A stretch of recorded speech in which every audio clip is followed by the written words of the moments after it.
Hello, welcome back to my channel where we explore the exquisite world of jewelry.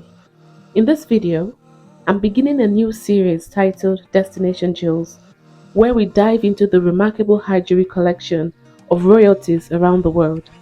We kick things off with the most famous monarchs on the planet, none other than the British royal family. The House of Windsor, the current reigning royal family, traces its roots back to the early 20th century. Prior to that, the British royal family was known as Saxe-Coburg Gotha. I hope I pronounced that properly. If I didn't, please forgive me. Anyway, in 1917, during World War I, due to anti-German sentiment, King George V changed the name of the royal house to Windsor after the Windsor Castle. A monarch who undoubtedly played a pivotal role in shaping the modern British monarchy is Queen Victoria, who reigned from 1837 to 1901. Under her rule, the British Empire expanded significantly and she became one of the most influential monarchs in history. Victoria married Prince Albert and their descendants went on to inherit the throne. Her rule saw the United Kingdom witness unprecedented economic growth that gave rise to the middle class. All that wealth meant that some of the most sparkling pieces of high jewelry found their way into the royal family, including the Indian circlet, the crown rubies, and the Albert sapphire brooch. You will notice that this video doesn't just spotlight pieces from the crown jewels, it also contains pieces from the sparkling collection of individual royals, including the very inspiring Queen Elizabeth II, which of course has passed on to her heir, King Charles III. A single video isn't enough to adequately cover this extraordinary collection, so be sure you're going to see several parts of this journey. Let's get started.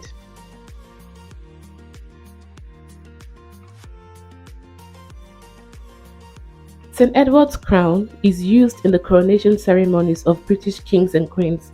Named after St. Edward the Confessor, it is crafted with meticulous detail and is considered one of the most valuable and precious objects in the British crown jewels. It features a golden frame adorned with a collection of precious gemstones, including diamonds, emeralds, sapphires, and rubies. The most prominent feature of the crown is the iconic purple velvet cap representing royalty, which is surmounted by a golden cross at its apex. The arches of the crown are decorated with elaborate fleur-de-lis and aligned with ermine. St. Edward's crown has a fascinating history, dating back to the 17th century when it was made for the coronation of King Charles II in 1661.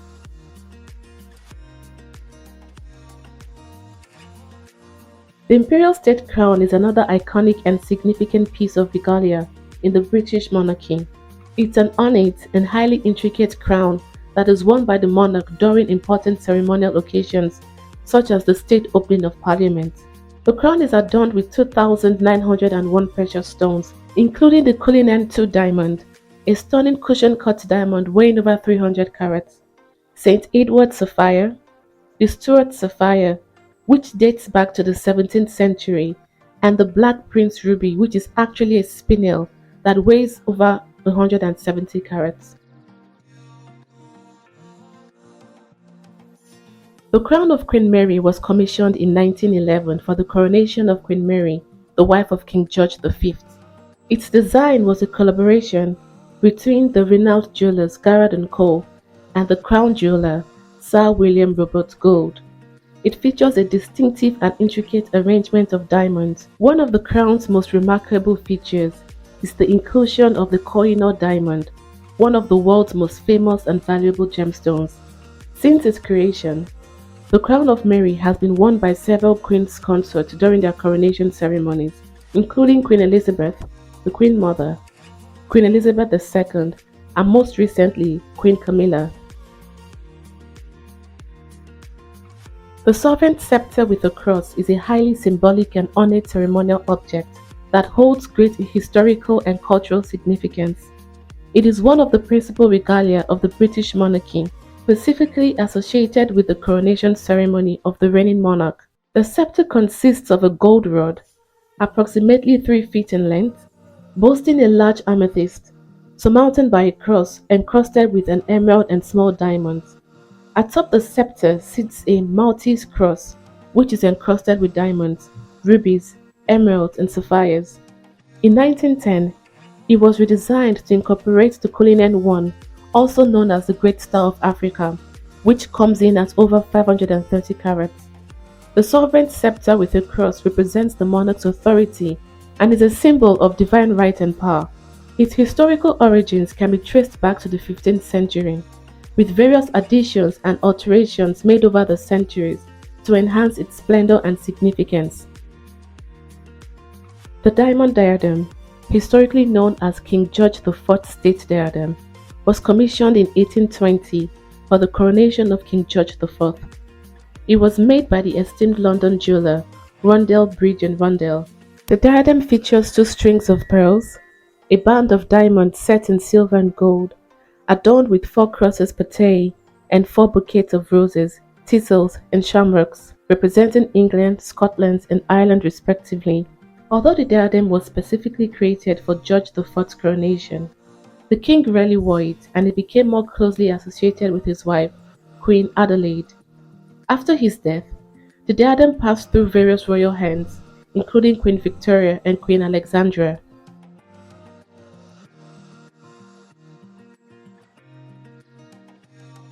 The Queen Mary Fringed Tiara is a magnificent piece originally crafted in 1919 by the House of Windsor for Queen Mary, the consort of King George V.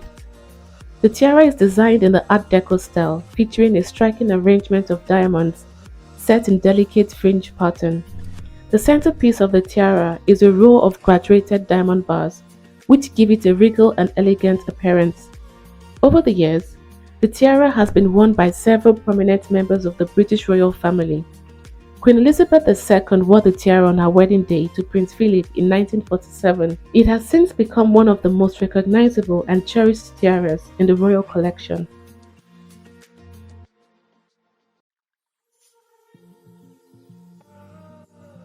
The Girls of Great Britain and Ireland tiara was one of the most frequently worn tiaras by Queen Elizabeth II. It was gifted to Queen Mary, the grandmother of Queen Elizabeth II, on her wedding day in 1893 by a committee of ladies representing the women of Great Britain and Ireland. The committee raised funds across the country to purchase the tiara as a wedding present for the young princess. The tiara was crafted by the renowned jeweler Garrard & Co. and features a graceful and elegant design, flaunting diamonds and platinum, and its design incorporates various elements of British and Irish motifs. The Vladimir Tiara, also known as the Vladimir Diamond Tiara, is rich in history, telling tales of both Russian and British imperial courts. It was created in the late 19th century for the Grand Duchess Maria Pavlovna of Russia, the wife of Grand Duke Vladimir Alexandrovich. The tiara features an intricate design composed of numerous dazzling diamonds set in platinum. It can be graced with a pearl or emerald pendant, or worn widowed, that is, without either. The Vladimir Tiara survived the turmoil of the Russian Revolution and was eventually smuggled out of Russia to ensure its preservation. In 1921, Grand Duchess Elena Vladimirovna, the only daughter of Duchess Maria Pavlovna, decided to sell some of her mother's jewels. She quickly found an interested buyer, Queen Mary of the United Kingdom. Mary purchased the tiara, which had been damaged when smuggled out of Russia, and ordered Garrard to make much needed repairs to the treasure. This necklace was commissioned in 1887 to commemorate Queen Victoria's Golden Jubilee, marking her 50th year on the throne. It was created by Carrington and Co. and flaunts a fine selection of pearls accompanied with diamonds and set in gold. The Queen Victoria Jubilee necklace features an exquisite design and showcases the opulence and craftsmanship of the Victorian era. Throughout Queen Victoria's reign, the Jubilee necklace became a cherished heirloom and was worn on numerous important occasions. After her passing, the necklace remained within the British royal family and has been worn by subsequent queens, including Queen Elizabeth II. It is considered a significant piece of British royal jewelry, representing both the enduring legacy of Queen Victoria and the grandeur of the Victorian era.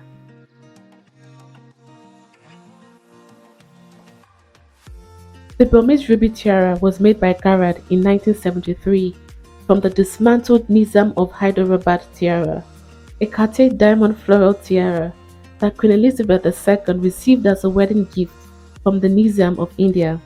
The rubies used in the making of the tiara were also a wedding gift Elizabeth had received from the people of Burma. The gift included precisely 96 rubies, all of which are now set in the tiara. The Burmese people believe that rubies help protect the wearer from the 96 diseases that can afflict the human body. The rubies and diamonds were set in a series of rose motifs, reminiscent of the Tudor rose. The diamond and platinum Grayville Festoon tiara was part of the enormous jewelry bequest left by Dame Margaret Helen Grayville to the Queen Mother in 1942. Made by Cartier in 1929, the original incarnation of the piece was a two-row necklace. That original makes up most of the bottom section of the necklace as you see it today.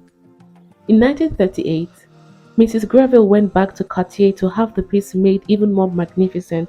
The jeweler added 3 more rows of diamonds and reworked the back chain sections of the piece. The result is an opulent piece that speaks of the grandeur of the British monarchy. The necklace has since become a cherished part of the British royal collection, representing a remarkable blend of history, artistry, and regal splendor.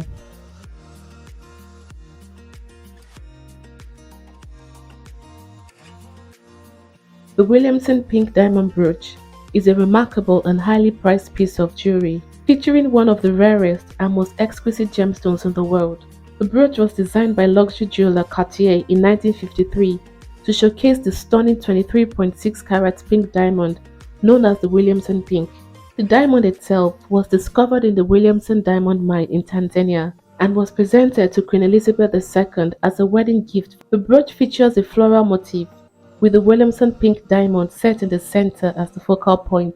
Surrounding the diamond are 5 petals made of white diamonds, creating a radiant and elegant design. This brooch holds immense historical and cultural significance as a symbol of the Queen's reign and the enduring love between her and Prince Philip. Well, that's all we can cover in this first episode of Destination Jewels. Although I wouldn't be able to showcase every piece of jewelry in the collection of the British royals, I'll try to cover a substantial number in consequent episodes. And of course, we'll also make a stop in other destinations around the world to appreciate their exquisite jewelry collection. Thank you for joining me today. Don't forget to like, subscribe, and hit that notification bell to stay up to date on more fascinating jewelry tales. Until next time, keep shining. Bye-bye.